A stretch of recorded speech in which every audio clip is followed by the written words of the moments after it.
नमस्कार दोस्तों। आज हमने विज़िट किया बिहार के एक गांव में जिसका नाम बाला है और ये सिवान ज़िले के अंदर आता है बिहार के। और यहाँ पे हमने देखा लाइव मधुमक्खी पालन किस तरह से करते हैं, कितना डब्बा हुई जी? खतरे होते हैं इसके अंदर, और हमने सब कुछ अपनी आंखों के सामने होता हुआ देखा। आप देख सकते हैं ये जो नीला टेंट लगा हुआ है, ये इन लोगों के रहने का घर है, जो पालन करते हैं उनके रहने का घर है। और ये जो बॉक्स देख रहे हैं आप, ये तकरीबन 300 बॉक्स यहाँ पर लगाए गए हैं।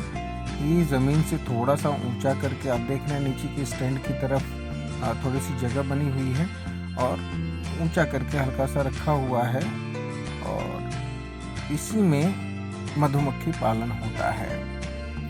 आपने देखा कि यहाँ पे जो जगह का चुनाव किया गया है, ये पेड़ पौधों वाली जगह है। एक प्रकार से ये आम का बागीचा है जहाँ का चुनाव किया गया है। और अभी आजकल तो हालांकि इसमें जो जिसे कहते हैं पराग, जो फूलों से मिलता है जो, और उसकी वजह से ही जो हनी होता है वो बनता है, मध जिसको कहते हैं हम, वो बनता है।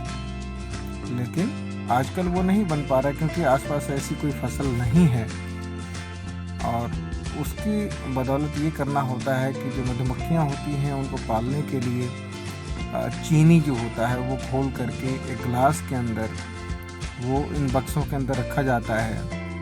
वो एक हफ्ते में एक बार रखा जाता है, जो कि मधुमक्खियाँ खाती रहती हैं उसको, और उससे उनका जीवन चलता है। लेकिन उससे बहुत ज़्यादा हनी नहीं बन पाता।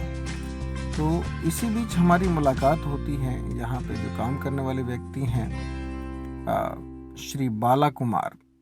तो बाला कुमार जी ने हमें बताया कि किस तरह से वो मधुमक्खी पालन करते हैं। और जब हमने उनसे जानने की कोशिश की कि इसमें क्या सरकार कोई अनुदान देती है, लोन देती है, या सारा पैसा अपनी तरफ से ही लगाना पड़ता है, जैसे कि बातचीत के अंदर हमें ये पता चला कि महीने के अंदर 6 क्विंटल चीनी लग जाता है इन मधुमक्खियों को। 300 बॉक्स, लगभग 300 बॉक्स हैं इनको पालन करने में।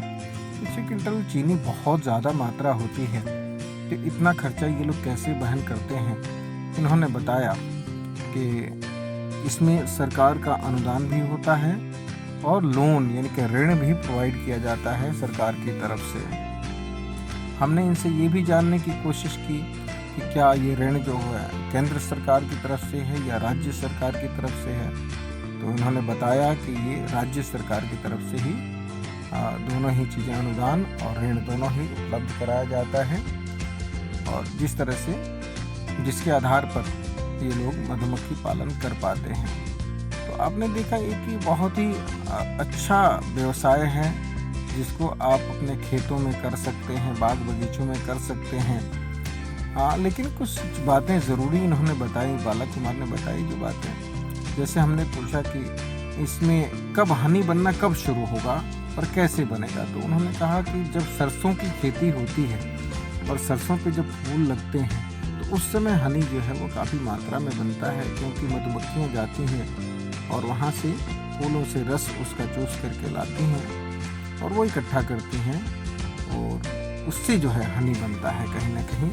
तो इन्होंने सारी बातें ये आज हमें बताई हैं। हमें तो हालांकि बहुत डर लग रहा था पास जाने में, हमें लग रहा था कहीं मधुमक्खियाँ हमारे ऊपर न लिपट जाएं, परंतु ऐसा बिल्कुल नहीं हुआ। जब हमने छोटे छोटे बच्चों को, जैसा कि आप देख पा रहे हैं, बच्चे लगे हुए हैं काम में, और वो भी बिना किसी सुरक्षा के, जस्ट इन्होंने एक किसी प्रकार का लेप या तेल कोई लगाया हुआ है अपने शरीर पे, जिसकी वजह से इनको मधुमक्खियाँ इनके आसपास नहीं आती हैं या इनको नहीं काटती हैं, डसती नहीं हैं। तो ये बात इन्होंने हमें बताई, और इसी वजह से हम थोड़ी दूरी से ही वीडियो बना रहे हैं। बहुत ही अच्छा अनुभव रहा यहाँ पर आकर के, देख करके कि किस तरीके से मधुमक्खी पालन किया जा सकता है, और इसे कोई भी शुरू कर सकता है जिसके पास थोड़ी ज़मीन हो, थोड़ी जगह हो इनको रखने के लिए बक्सों को।